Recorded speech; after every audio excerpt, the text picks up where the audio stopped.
First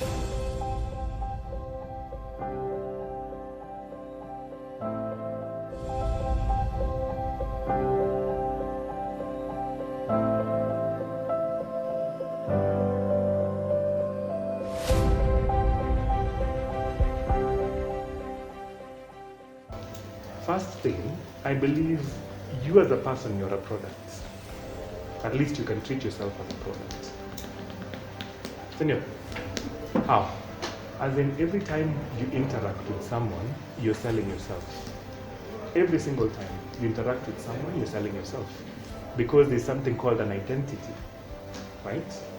How you interact with me tells me about your identity, who you are as a person, where you're going to, na vitu kaya hizo.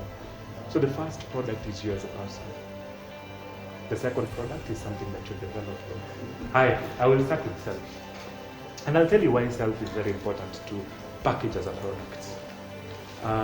So a few years back, when I was my journey as a change maker at 21, I had the opportunity to kutoka out of the country. Nikaenda a place, nikapatana na some young people who are doing amazing things. Young people younger than I was. At that time I was 21, and the youngest person in that leadership group, alikuwa 19, and he was running a big company. Really big, making millions. Nilisikia vibaya sana. And is someone younger than you anatengeneza pesa mingi sana mpaka tunashangaa, what are you doing with your life?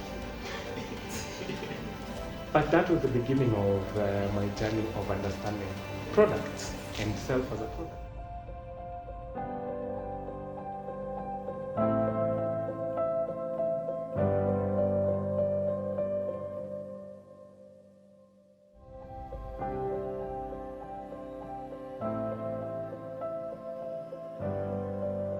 And before I'll say, don't focus on what you don't have, because you will see obstacles, and the obstacles are many.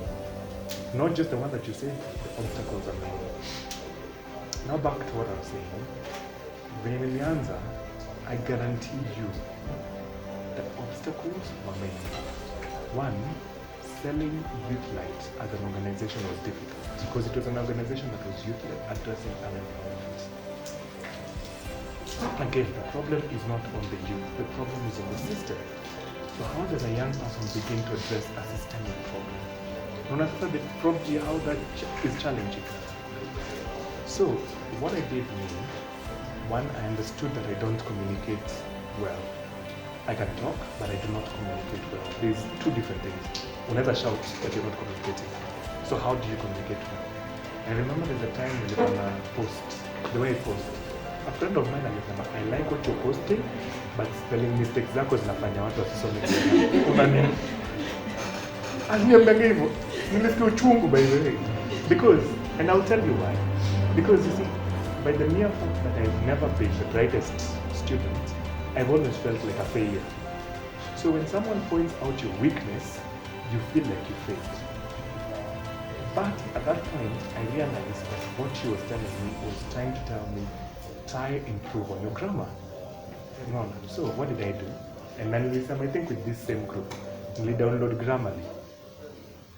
So every time I post something, before me post, hata post like 2 minutes, naikopi, naiko Grammarly, inasoma kila kitu inanipatia penye kuna mistakes.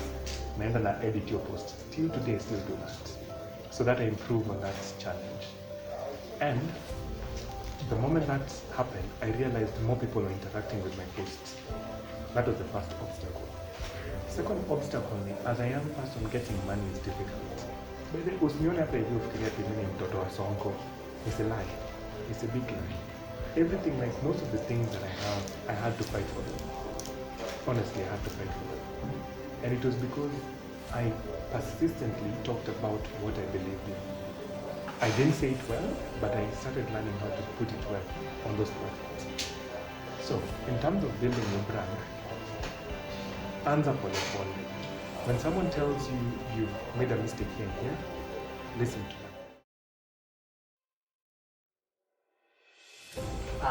For the first time in Leader, this is for the second time. And we just generally want to have a conversation around our community. And I'm so glad that all of us come from Mathare. And we are influential in one way or the other. And one of the things that we're doing at Awake is working with team makers whom we also want them to be influential in their communities. So it is good for them to hear from already the people who are doing it, right? And not those who are far-fetched from them, but those who are closer to them and in their community. They see them on social media and all that. So I will start with Elijah, maybe in 1 minute, just tell us what Light Organization is about.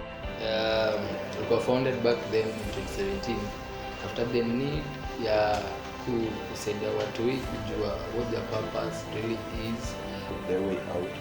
And then I realized that there is something that we are lacking. There is a gap that these guys that have been through our system are lacking.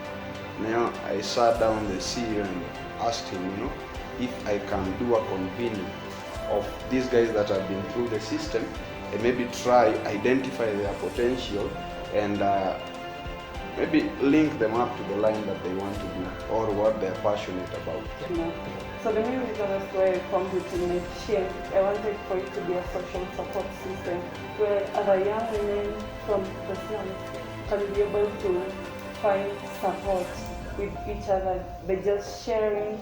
Now it might not be so impactful in terms of I don't take care of the finances and stuff, but talking, having someone to talk to is something that most people don't afford, you understand?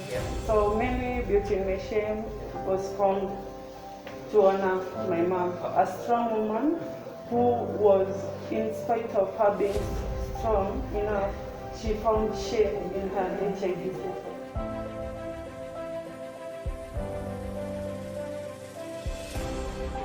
Really kept me on courses, moving after. Yes, now Gopa, but hiyo ndio tunafanya. Yes. Hiyo ndio tutafollow nayo. So that is what has helped me survive. Moving. Yes.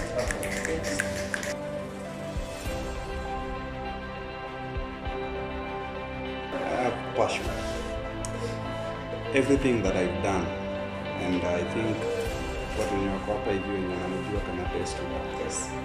When ukinipatia responsibility hata side, I'll not look at the setbacks. And I'll give it everything. That will make us break the hurdle. And the journey is so difficult. But as a team maker, you have to keep on pushing.